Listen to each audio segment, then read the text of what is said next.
Hello, this is me streaming my computer.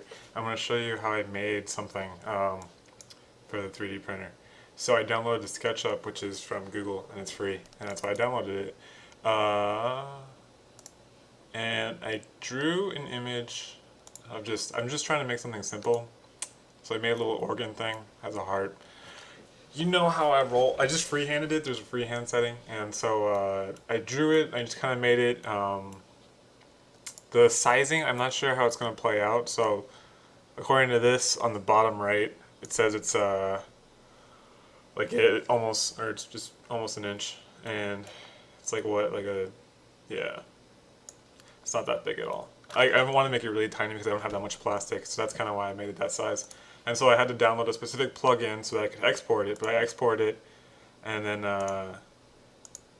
so I didn't know what unit it originally was. Apparently the 3D printer uses millimeters, so now I know.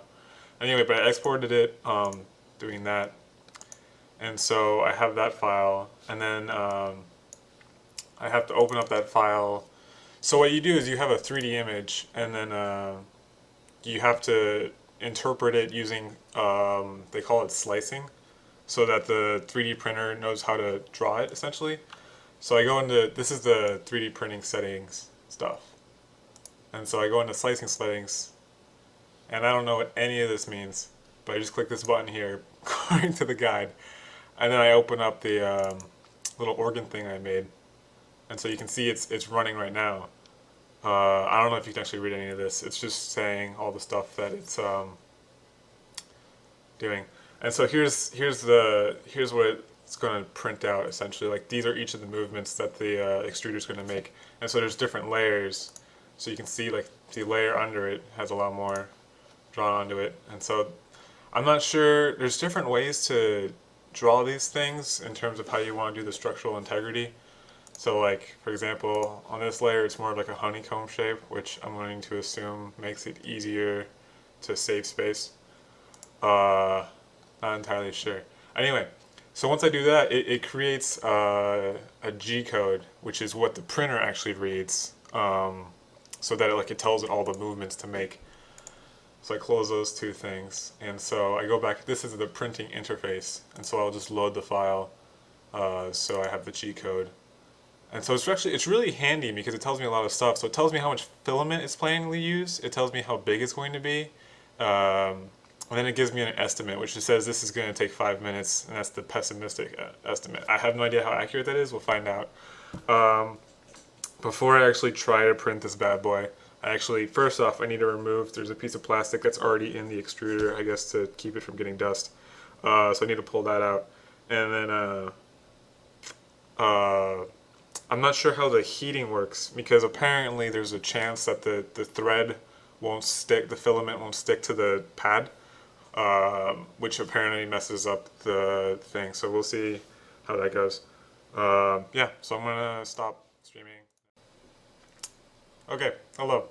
So I have my webcam in the bottom right corner, so I can just kind of show you some of the simple stuff for the printer interface. So this is with all the stuff hooked up right now. It has a monitor that you can see, maybe barely, showing you the temperatures of the heater and the bed. I have the version that has the heated bed, which is the gold platform. That's actually really helpful, I've noticed, because if it's not heated, the plastic has, it seems like it cools too quickly and kind of curls a little bit. And so what happens is the extruder will hit the corner of that and then pull it off of the pad when it's when there's not really that much material. It throws everything off. So I'll just show you some cool stuff. So I can actually move the extruder manually. I don't know why I would want to do that, but it's really cool. So I'm a fan. And then it has a home setting. I'm not going to print something right now because it's not warmed up, and so it will be a waste of time. It takes I don't know, maybe 5-10 minutes to warm up, and I don't really want to make you wait because that's rude, and this is the internet. One of the other things I noticed is that once it is warmed up, it naturally seems to extrude plastic. The plastic will just kind of ooze out of it slowly. So I kind of don't like to just leave it on like that because it just wastes plastic. And yeah, I'm an organ. Come on. Be frugal. So I'm gonna go heat it up, and then I will try printing some stuff. As I mentioned in the other video, I was having the problem that the thing was sliding a little bit. I'm kind of hoping that it'll just kind of, I put some stuff on there to lubricate a little bit, but I'm kind of hoping that if I just use it enough, that it'll just loosen up to the point that it'll be a lot more comfortable. So there you go. So here's a short clip of the 3D printer in action printing the thing away. I just like the sound of it. It reminds me of dial-up days. And the other thing too is that if you listen closely, you can hear the stuttering as the extruder is moving towards the camera. That was from the poor calibration. But yeah, so you just watch this thing in action for a little bit.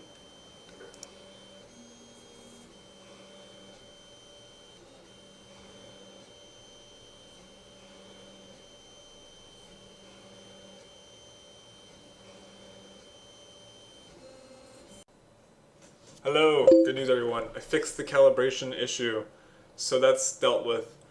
Bad news, I don't actually have any more plastic left. I've already gone through the starter stuff. So I'll show you what I came up with all the making and stuff. So if you recall, I had this bad boy, and you can see exactly what was going on with like the whole thing shifting upwards. And so I tried it again to see like maybe if it loosened up it would get better, and it just like there's if you notice a square pattern on like, can't really see it. The thing makes solid layers, and then it makes a couple layers of just squares to take up space before it builds the top layer. And so I think all the movement involved in that was exaggerating the problem. But they had a calibration video that I watched, and I can link it if you guys want. I did that, and it fixed it like perfectly. So I mean, like comparison. Here's the final one before I ran out of plastic. So like, yeah, that looks good, right? I mean, like, we're gonna compare these two. You see this? Totally significantly better. But I don't have any more plastic, so that's the downside. But, you know, when I ordered the spool, I'll get the spool probably around Tuesday or Wednesday next week. And I'll make more videos then.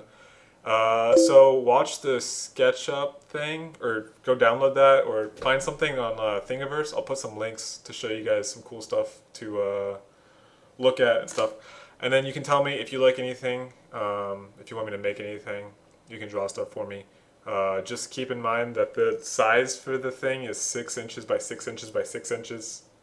So it can't be bigger than that. And try to avoid really complex, difficult shapes, just because I don't know how well I can print it yet.